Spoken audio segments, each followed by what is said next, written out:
Hey, you're watching America's #1 cure for insomnia, the Diving Cutter Wrestling Podcast. If you're having the shakes, if you can't sleep properly, you're getting all jittery, listen to our podcast, it'll knock you right out. So I'm Mark Rodriguez here, and with me are... Jack Knives from Jack Knives Reviews. Oh, good setup there. Yep. Got my little world title back here. There we go. Camera there. There we go. There we go. The doctor has his title. So yeah. This is Jupy Channel, so Ninja Jupy. You can call me Wendy, whatever my name is, whatever. I don't care. But anyway, I'm rocking the Jupy shirt. I love it and I squeal.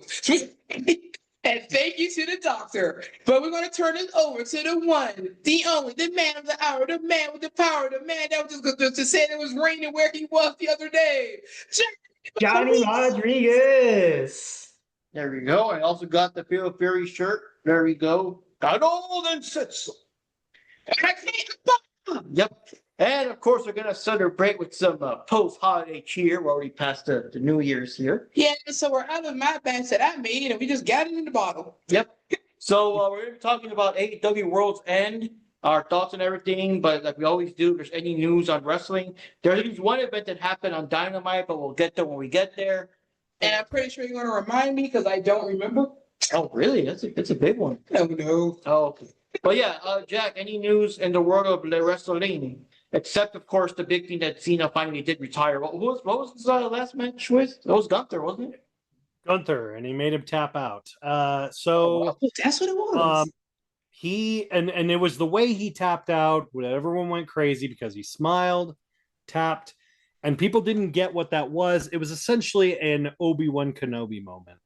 Him sacrificing, that thing. So, funny enough, I brought this up to people that even though Sting and Great Muta were the ones who kind of started the whole, downfall of people retiring, Cena was the one who was like, made it okay for other wrestlers to, oh, that's cool. Who made it okay for other wrestlers to retire. So now, after he's retired, we already know AJ Styles is going to retire. Bryan Danielson's pretty much retired. Tomorrow, in honor of Wrestle Kingdom 20, Tanahashi's final match ever, he's also retiring tomorrow. Mm-hmm. And he's in the main event against Kazuchika Okada, not for a title, but for honor. His greatest rival, the man who has been at the first Wrestle Kingdom and now ends his career at Wrestle Kingdom 20. Then also today was announced both Mercedes Martinez, who has been on the independent circuit for 24 years, is retiring. She's retiring. Yeah. Has she been in Ring of Honor at least for the last couple of months, or she just... she's retiring. Yeah, she's retiring this year. Again, like I said, AJ Styles is retiring this year. Tanahashi. Mercedes Martinez, Madison Rayne just announced her retirement. Oh, so much for that. And there's a lot of people. It's like a domino effect. People are starting to. So what Cena basically, his retirement allowed for other people to retire because it's no longer just a game of you either, go out on your own and, just keep trying to. Like we've seen how many fogies from the 80s just keep coming back and be like, I could still go. It's like, stop. Ric Flair. Yeah. Ric Flair, Hacksaw Jim Duggan. Like, it's like, remember me? No. All righty. Like, damn, stop. Don't know about their wrestling heroes. I'm like, but now I'm like, they're actually allowed to retire, which I like because it's like, yeah, they should be able to retire and tell their stories and do their things and that's cool to me. I mean, granted, Cena was kind of on the last run of his career the last 2 years because he wasn't full time, but still. But seeing like other wrestlers being like, hey, it's cool to let go. But I'm starting to see the shift of the old guard who are leaving. And they're retiring soon. Oh, also, JDC, aka Fandango, is retiring due to health reasons as well. And he retired, and then Ash by Elegance, aka Dana Brooke, had to retire due to health reasons. So Dana Brooke. yeah. But that's undisclosed health reasons. But it's kind of crazy because it's like how many people I see that, I've seen their careers and just kind of like, bye. It's like, Yeah, tomorrow. harsh. Story. But then you see guys that could still keep going, but then other people who's like, you know what? It's not a matter of can you keep going, it's a matter of should you keep going. Like Liger implemented that too. He said, I don't have to keep going. I could, but I don't want to. And then but then on the flip side, you see a guy like Rey Mysterio, who's already in the Hall of Fame and should be retired, but he won't. So you're like, why are you still here? I can still go for one more match. Woo! I'm like, aren't your kneecaps like gelatin at this point? I've been paid thinking about him. But this past couple days, it went from Stardom's Dream Queendom, which was their biggest show, to tomorrow Wrestle King. Tonight, the time of recording this, is Marigold's biggest show, First Dream. Then tomorrow is Wrestle Kingdom 20, and yeah, so there's a lot of great like Japanese wrestling for people to watch. It's the biggest time of the year to get started into Japanese pro wrestling, and yeah, I'm hyped. I'm super hyped for Wrestle Kingdom, and I'm curious how. There's also a big controversy involving Yota Tsuji, who's going to be fighting Konosuke Takeshita for the IWGP World Title and Global Titles unifying match. So, and yeah, apparently Tony Khan got really, really fucking pissed at his comments. Oh, what comments were those? Yeah, I missed that. So he had an interview with Tokyo Sports, and they asked him first about his excitement towards the match itself. And he said, I should be excited, but I'm not, because we basically have a person who is the IWGP World Heavyweight Championship, which is an honor that anyone in this company wants to be the top champion. And instead, he's the second string fiddle in a promotion that doesn't give a damn about the belt. And he basically said that, and he started going at that, how he went on a tangent about how AEW's relationship has worsened, has made New Japan look weaker than it is. Yeah, I did. I read it. You did post But that. everything, it's great. And he literally said, what has the company AEW done for New Japan's partnership? And the answer is nothing. It's made us look weak. It's made us look terrible. You have a guy who is our top champion, and he's barely they never talk about our title. They never talk about our company.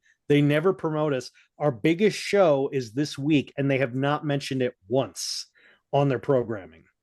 That's kind of like what I said about Mercedes with all the titles she had. They don't seem to really like point out, like maybe the lesser known belts, maybe not as much, but at least the bigger ones that she's representing seem they should be promoting the company that she got those belts from. Because I was saying that about her. I was like, okay, she got a belt. What's the big deal? It's the same thing that happened. Like he said it straight up, and like everyone's like, at first the reports were like, oh, he was in character, and then they went, no, he wasn't. He was dead serious. He was talking to Tokyo Sports. He wasn't kidding. He wasn't in character. He was straight up saying like how he literally said, I fought and clawed my way out of the Young Lions program to even get a shot at the world title. This guy comes from another company because he couldn't make it here, which is true. Konosuke Takeshita could never get signed with New Japan until after he signed with AEW.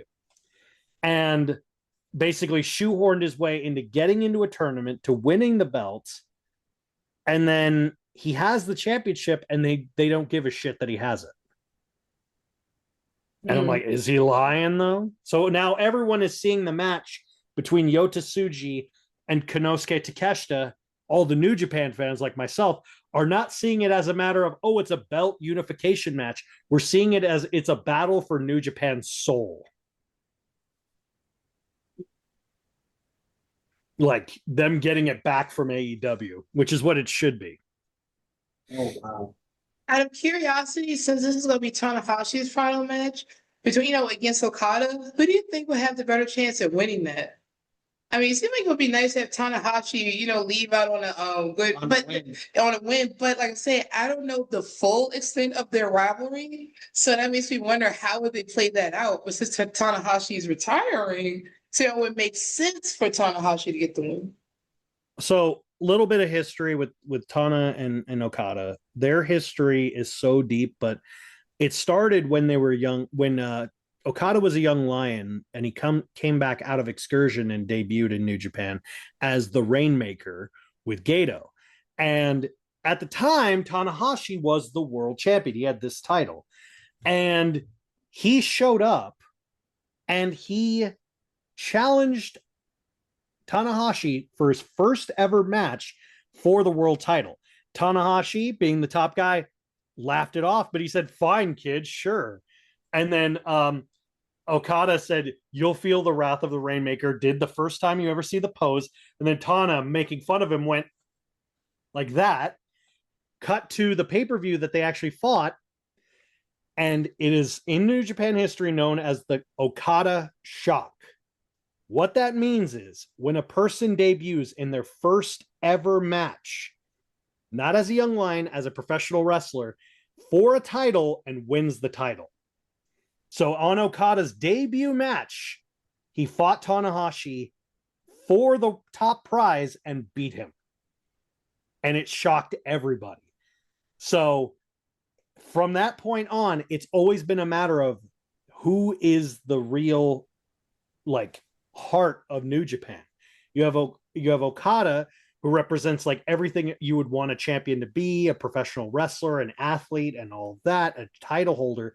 But then you have Tanahashi, who represents the people, who represents everything they stand for. He's like iron will. He has no give. He's always fought.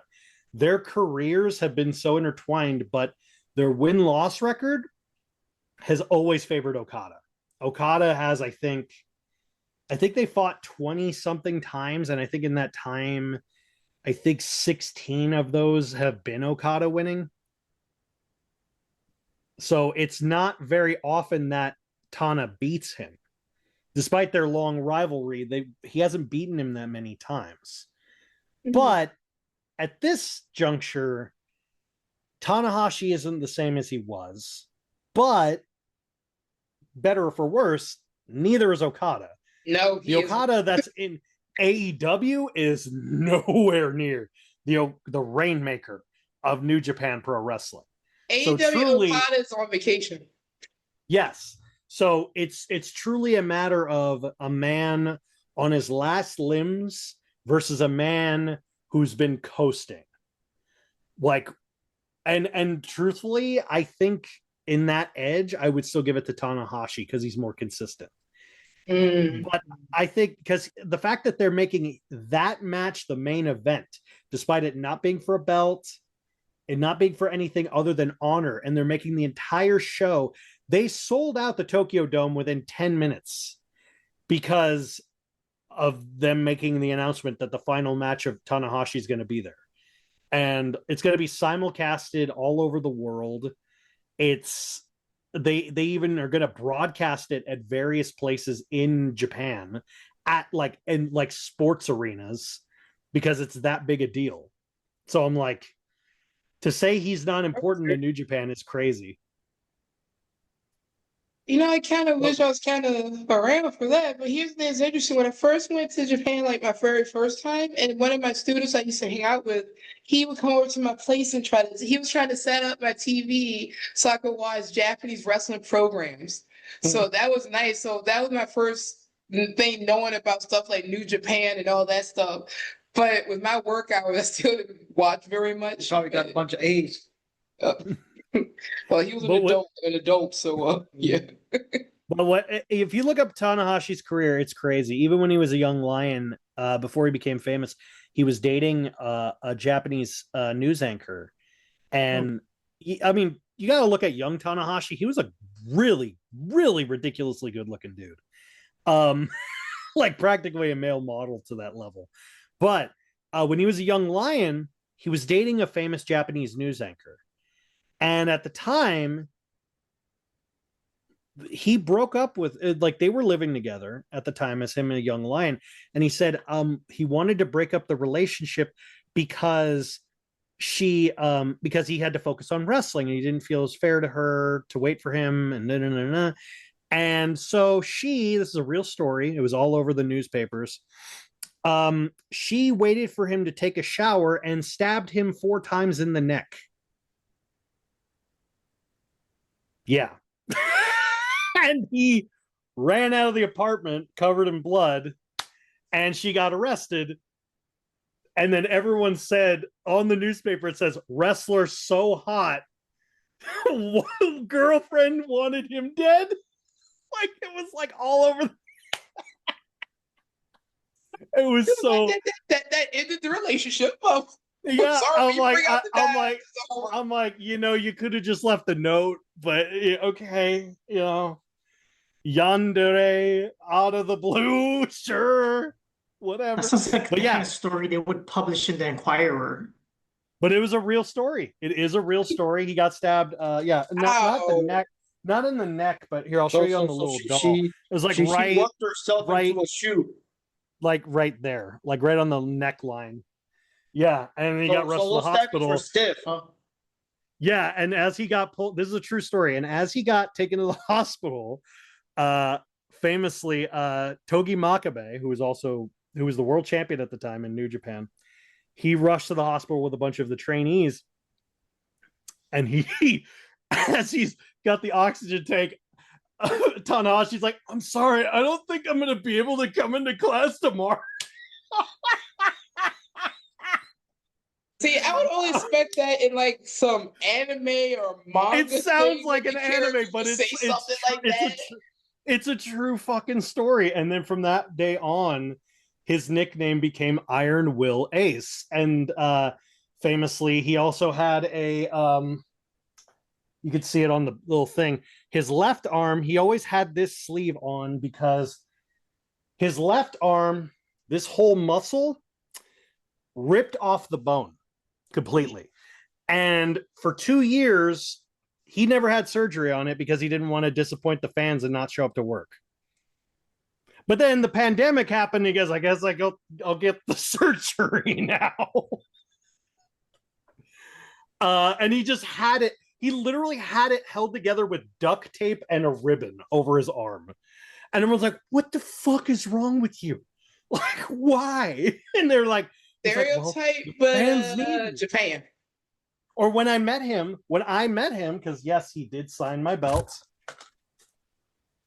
Yay! When he signed my belt, I said, I said to him, "Would you mind?" I had his translator say to him, "Would you mind?" I said, "This is your." He's like, he literally said, "Oh, Okada's belt." I'm like, "No, your belt." And then he started smiling, but then he remembered a week prior, he was at a show. I think it was for New Japan Strong, and I think he was fighting Eddie Kingston or someone, and he got his whole 4 front teeth knocked out. Oh. So it was just a big gap, and he had a mouth guard to cover it because his replacements hadn't come in. So he goes, "How?" He started laughing, and he went like, he didn't want me to see his gap in his mouth. If I were there, it was like, "Oh, chigo. Well, I was like, I was like, "Ichiban." I was like, "Ichiban." It was so funny. Anyway, but yeah, anyway, I love Tanahashi. Anyway, so tomorrow, everyone should watch Wrestle Kingdom. It's going to be amazing. Okay. Sorry about Now that. we're gonna go to World's End, and we're gonna kind of breeze through a little bit with the pre-show matches because a lot of us missed them. Now Yeah. this time I do want to mention this time they did actually have them on the pay-per-view. We didn't have to go to like YouTube or TBS or whatever. Or TNT, because they were showing, because a lot of marathons were going on, so that's probably why. Yeah. So, anyways, guys, the first one, real quick, we got Sisters of Sin, Julia Hart and Sky Blue going up against Hyun and Maya World, and Oh, it was like an exhibition match for those two, and Yeah. and they got signed on. yeah, so Hyun and Maya World are all elite. And the only thing I remember about Hyun is that Hyun was the one wrestler that was going up against Priscilla Kelly when she threw her tampon at her and everything. Yep. So Yep. So next one we had was Eddie Kingston going up against Zach Gibson with, I guess, James Drake in the background. And you had some notes on that, Jack? The only yeah, that was it was actually a surprisingly decent match. I love the grizzled young veterans, so they just have a good amount of skill to just pull a good match out of anyone. I've already made no qualms about my thoughts about Eddie Kingston, but the match itself was fine. It's just kind of like a decent way to start the match, but it didn't feel like it needed to be on the pre-show. Just like the match prior, I guess, could have been just on a Dynamite or whatever. Like it didn't really need to be.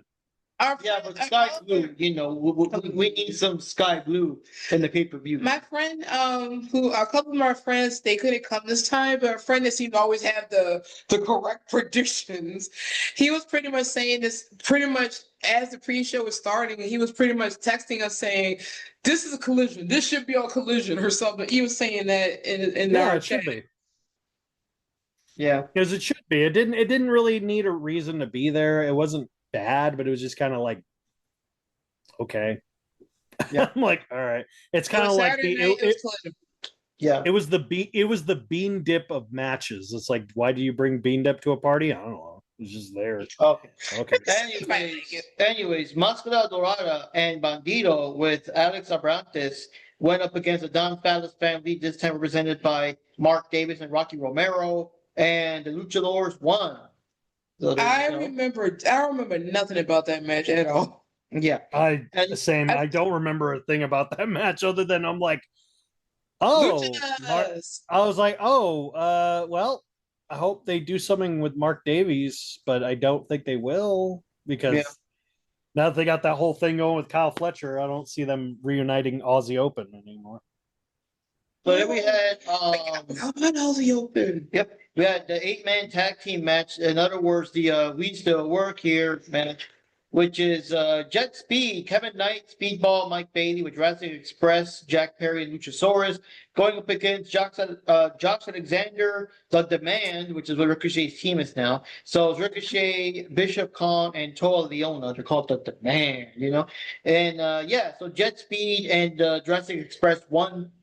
And that's pretty much all we can say about that one. I don't remember that either. Because again, I forgot. Did our friends show up at the show or during the pre-show still? I think by then we were still getting in. Kevin was here though. Yeah. So... And when he was making curries, we were getting curry prepared. 2 different kinds of curry and everything. You can name the two types. To have some of your. I need to have some of your curry, and I need to make some, and we'll test who's. Oh, I made Japanese style curry and a Japanese style keema curry. Ooh. So they can make their choices and like, okay, which do you like best? I don't care, eat it. Yep. And one type goes like on top of rice, and the other type is yours is still. And the other type kind of goes with rice as a side. Or you eat it the way you want. Spice or sweet? Do you do spice or sweet?